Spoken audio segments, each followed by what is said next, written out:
కూటమి పరిపాలనలో దళితులపై దాడులు పెరిగాయని మాజీ డిప్యూటీ సీఎం నారాయణస్వామి అన్నారు. శాంతి భద్రతలు గాడి తప్పాయని, ప్రజలు భయాందోళనకు గురవుతున్నారని చెప్పారు. హోంమంత్రి అనిత తీరును గుర్తు చేస్తూ అమర్నాథ్ మాట్లాడారని అంటున్న నారాయణస్వామితో మా ప్రతినిధి రవివర్మ ఫేస్ టు ఫేస్. జీడీ నెల్లూరు రాజకీయ దుమారం అయితే లేపింది. ముఖ్యంగా MLA Thomas deputy CM Narayanaswamy మీద తీవ్ర వ్యాఖ్యలు అయితే చేశారు. ముఖ్యంగా నారాయణస్వామి వ్యక్తిత్వాన్ని హననం చేసేలా మాట్లాడినట్టు తీరు హేనీయంగా ఉందని చెప్పేసి నారాయణస్వామి పేర్కొన్నారు. నిజంగా సార్, ఇవాళ జీడీ నెల్లూరు ఎమ్మెల్యే వ్యాఖ్యలు ఎలా చూడాలి, ఏంది సార్? నా వ్యాఖ్యలు అతను చేసిన దానికి అతని కృతజ్ఞతలు చెప్తుండా. ప్రతి ఊర్లో ప్రతి గ్రామంలో నారాయణస్వామి ఎట్టేటోడు 78 నుంచి ఏ విధంగా ఉండాడు, అల్లాగుంటని ఖాళీ చేసినప్పుడు నారాయణస్వామి అల్లాగుంటకి ఏం చేసినాడు అనేది ప్రతి ఒక్కరికి తెలుసు, ప్రతి గ్రామానికి తెలుసు. నేను అతని విజ్ఞతకు వదిలేస్తున్నాను, కానీ ఆయన ఏమేమి మాట్లాడదలుచుకున్నాడో ఎక్కువగా నన్ను తిడితే రేపు మంత్రి పదవి వస్తుందని తిడతా ఉన్నాడంట. చంద్రబాబు చెప్పినాడంట తిట్టమని. పాప మంత్రి పదవి వచ్చేంతవరకు తిట్టి తిట్టి తిట్టి మంత్రి పదవిని తెచ్చుకోమని నేను ఆయనకి సలహా ఇస్తున్నాను. సార్, ముఖ్యంగా ఇవాళ సాయి కృష్ణ విషయంలో హోంమంత్రి వ్యవహరిస్తున్నట్టు విధానం ఎలా ఉంది? చాలా దారుణంగా ఉండదు. ఎందుకంటే సస్పెండ్ చేసినామని చెప్పేది కదా కావాల్సింది. ఒక సాయి కృష్ణ అనే వ్యక్తి వాళ్ళ అమ్మ పోయినప్పుడు ఆ సిఐ ఏ విధంగా ప్రవర్తించినాడు, ఆ సిఐఏ పోయి దండ రెడీ చేసుకోండి చంపేసినామన్నాడు, మీకు బూడిది కూడా లేకుండా చేసినామని చెప్పినాడు. ఇంకొక ఆయన ఇంకొక అతను ఈ పొద్దు క్రాంతి కుమార్, ఆయన ఏ విధంగా చనిపోయింది వీడియోలు చూపించినాడు. అర్థమైందా? నిజంగా హోమ్ మినిస్టర్గా ఆమె చేతులు ఏమీ లే, చేయాల్సింది చీఫ్ మినిస్టర్ ఏం చెప్తే అది హోమ్ మినిస్టర్ చేస్తుంది. ఈ పొద్దు రజనమ్మ ఒక మాట అనింది, పవన్ కళ్యాణ్ గారు ఏమి తిట్టే దాన్ని మేము కూడా తిట్టినాము. ఆ రజనమ్మ విడుదల రజనమ్మ పైన కూడా కోక పైన మాట్లాడితే నేను కూడా మాట్లాడినాను. ఇప్పుడు పవన్ కళ్యాణ్ చేసే శాస్త్రం నాకు తట్టుకోలేకుండా మా కులపోటు రావాలని మేమంతా కొట్లాడినాము. నేను ఆయన వదిలేసి వచ్చి ఇప్పుడు అన్యాయాన్ని నేను నిలదీస్తున్నానని చెప్పింది ఆమె. అర్థమైందా?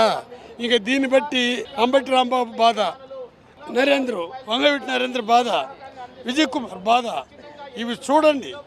అసలు ఆమె ఎక్కువగా జగన్మోహన్ రెడ్డిని నోటుకు వచ్చినట్టు తిట్టి తొడలు కొట్టి అతను గలీజుగా మాట్లాడితే తప్ప ఇంకేమి చేయలేదు.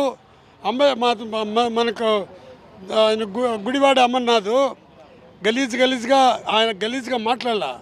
వాళ్ళ ఫ్యామిలీ ఎట్టాడితే మీరు ఒక తూరు చూడండి.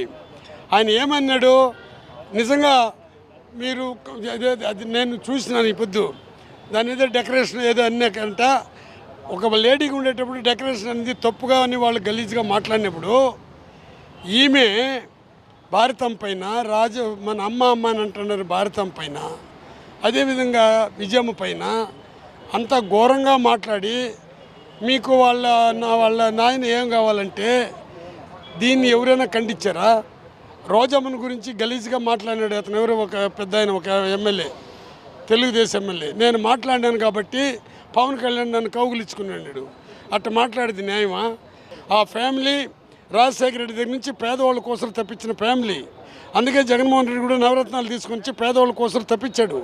పేదవాడు కూడా ఇంగ్లీష్ మీడియం కావాలన్నాడు, పేదవాడు కూడా ఆరోగ్యశ్రీకి ఉండాలనుకున్నాడు, పేదవాడికి ఇళ్ల స్థలాలు ఇవ్వాలనుకున్నాడు, ఇచ్చినాడు.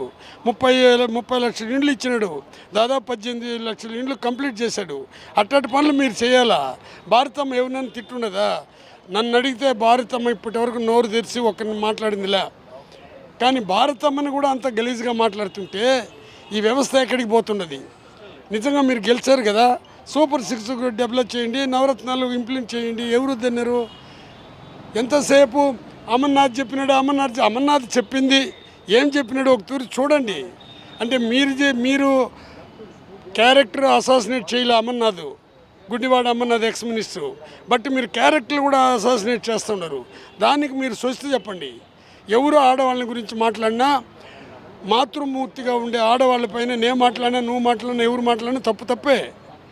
అది ఒక తెలుగుదేశం వాళ్ళ ఆడవాళ్ళు పవిత్రులు, వైఎస్ఆర్ పార్టీ ఆడవాళ్ళందరూ పనికిరాని వాళ్ళు అంటే అది ఇంకా వాళ్ళ విజ్ఞతకు వదిలేస్తున్నారు. ఈ వ్యక్తిత్వ హననానికి పాల్పడే ఎవరినైనా కూడా వారి మీద చర్యలు చేపట్టాల్సిన అవసరం అయితే ఉంది. ఇలాంటి విషయంలో ప్రభుత్వం న్యాయంగా చట్టబద్ధంగా వ్యవహరించి వ్యక్తిత్వ హననానికి పాల్పడే వారి మీద చర్యలు చేపట్టాలని చెప్పేసి నారాయణ స్వామి అయితే మాజీ డిప్యూటీ సీఎం నారాయణ స్వామి అయితే సూచిస్తున్నారు. వీడియో జర్నలిస్ట్ రామకృష్ణతో రవి, ప్రైమ్ 9.